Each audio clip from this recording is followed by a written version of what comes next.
It was Friday night, the night before the burn, and I was walking with some friends across the deep playa when I said to them what I think is the most popular declaration of everybody at Burning Man. I said to them, I know what I'm going to do next year at Burning Man. You know, like, what I'm going to do is I'm going to build a gigantic restaurant. Which surprised my friends for a lot of reasons. I mean, A, I don't know anything about food. B, like, I can't fit, like, these hands have, like, the agility of, like, 2 loaves of bread. You know, like, I can't, and 3, like, I'm not really good at following through on plans, particularly ones that include the word gigantic. You don't understand. This restaurant, it's going to be easy. There's not going to be any walls. There's going to be no roof. There's going to be no door. There's going to be nothing. All I'm envisioning is lots and lots of staff. You know, like a fleet of waiters with attendant busboys. There'll be like a manager, someone at the front desk. There'll be a coat check. There'll be somebody who will be valet for people's bicycles. And at the center of this place that we've marked off for the restaurant, there'll be 1 small table and 2 small chairs. And all they'll be able to order are strawberry sandwiches. The place will be called Petit Strawberry. I was like, I see it all. You know, it'll be like respite. You know, from all this madness that's at Burning Man. You know, I was coming up with this idea, like not too far away, there were these 2 cars, and like on top of these like flashing red and blue lights, looking for all the world, like a police car and an ambulance, but it could have been like anything. It's very like everyone tricks out their cars. They're creating these tableaus and characters and vehicles that like you don't want to be seeing generally. It's like madness. And I was like, this restaurant will be an oasis of quiet absurdity.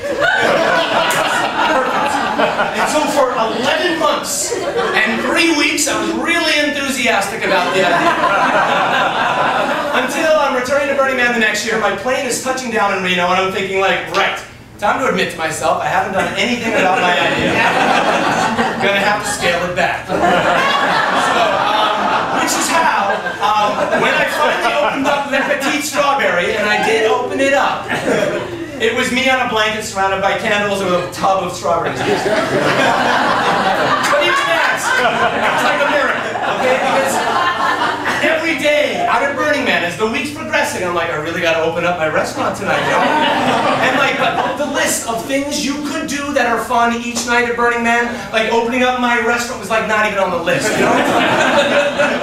And so finally, it's Friday night, the night before the burn, and I realized if I don't open it tonight, it's not going to open ever. So that night, I go to sleep early, and I set my alarm for 2 a.m.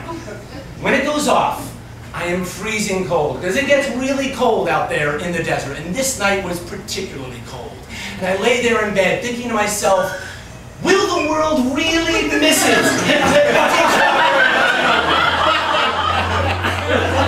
You know, really, like, you know, and then there's that little voice in the back of my head, which is in the back of all of our heads, you know, which is like, no, this is what you're giving back to the community. And like, if you go to Burning Man and see all the fantastic things people are giving, I was like, this is pretty lame, you know?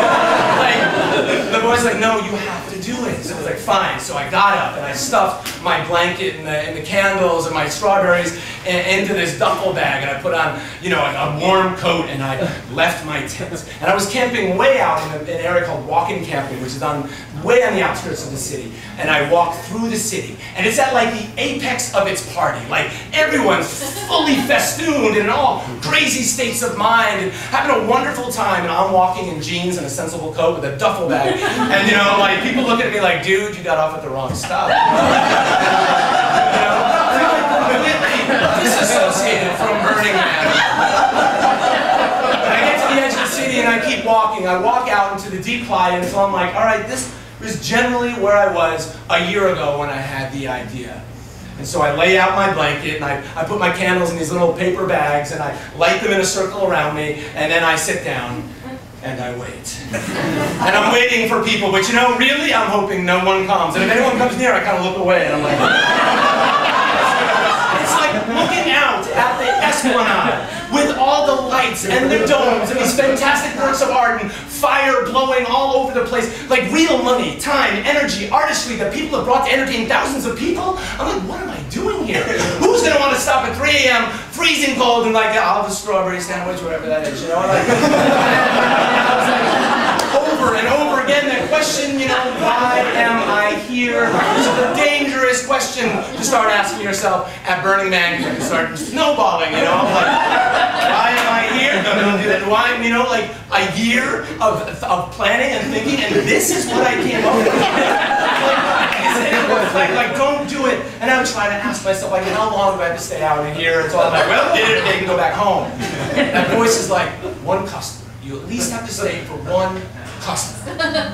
And there was a guy standing, like, just far enough away that I thought that if I yelled at him, maybe he wouldn't hear me. So I cleared my voice and I was like, excuse me. He turned around and I was like, do you want a strawberry sandwich? He starts walking towards me and right away I'm like, oh no, not him. Because he's dressed like a lot of men dress at Burning Man. He's got these black leather pants on. He's wearing a huge fur coat with no shirt on underneath, and he's ripped, you know? He's got a cowboy hat on, but I can tell he's bald. He's got some facial hair and an earring, and like he's either incredibly macho or he's very gay. I don't know which. And I know that me sitting on this blanket surrounding my face.